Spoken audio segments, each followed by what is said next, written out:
What's going on today, guys? Primal Sabbath here, and today we're going to be taking a look at my very dusty on the inside Transformers Beast Machines Megatron. This was released as a Mega class, despite it very much being a Deluxe class. Don't know why. Maybe there was some confusion in the, the communication there at Hasbro at the time. Who knows? But anyways, he's definitely Deluxe. You definitely paid for him as a Mega. But that's fine. This is essentially how he was in the first season of Beast Machines. And the second season of Beast Machines is a totally different story. But you kind of got to see this version of him in the show. And if you want to, you can kind of manipulate this up. And you can get these little arms kind of folded out even. You kind of bring them down on these little hinges. If you want to sort of attempt, whenever he got angry and transformed, he kind of got down on all fours. He was very angry. You can't really replicate that too much with this one. He kind of has to stand on these hind legs of his. Then there's this weird just series of gears and hinges. I don't know if it looks like as they turn, the dragon mouth opens, and it could I don't know. Again, I'm not super sure. There's a spring in there. I don't know how any of that gets activated. It's a little strange. So, and he's got this again, more spring loaded stuff, but there's no missile in there or anything. I feel like he was just kind of halfway finished. As strange as that is, it's definitely one of those deals. And that's how some of these figures in Beast Machines feel for sure. But overall, you don't really get this Megatron for this mode. I think they were originally going to be making a bigger Megatron, and it just never panned out for him, which is a shame because he definitely could have done better with an Ultra class toy. Despite scale, I think that's the one that I would have gone with. Otherwise, but this one fits in, I think, better with the Viacon Generals. So there we have him standing on his tippy toes. So anyways, let's get this thing transformed to where he looks a lot cleaner on the outside. Alright, so here is Megatron in his robot mode. Now, you really don't see him interact that much in this form.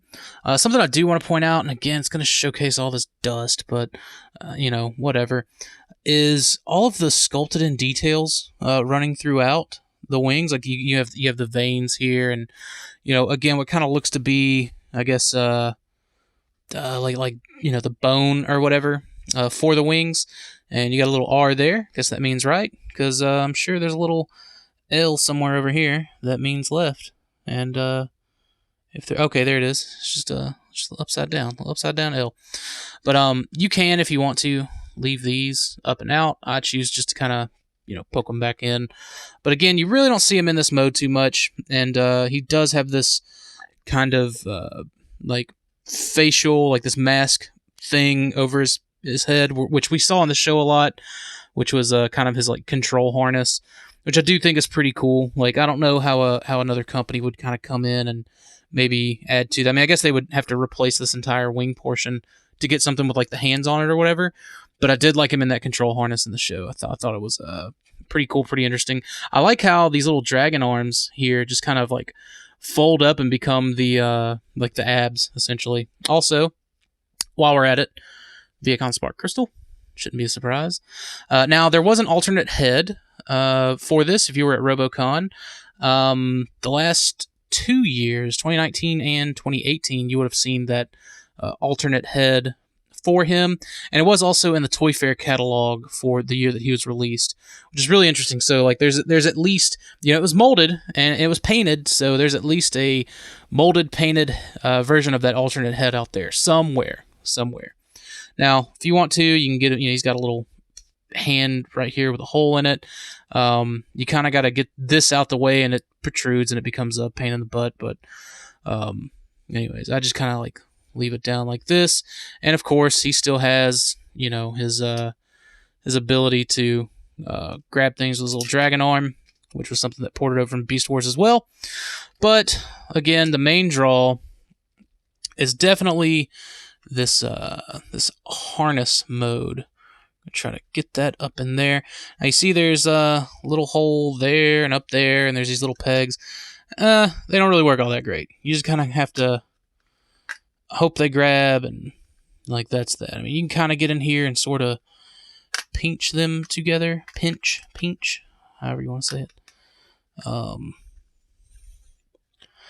Come on now. We almost had you.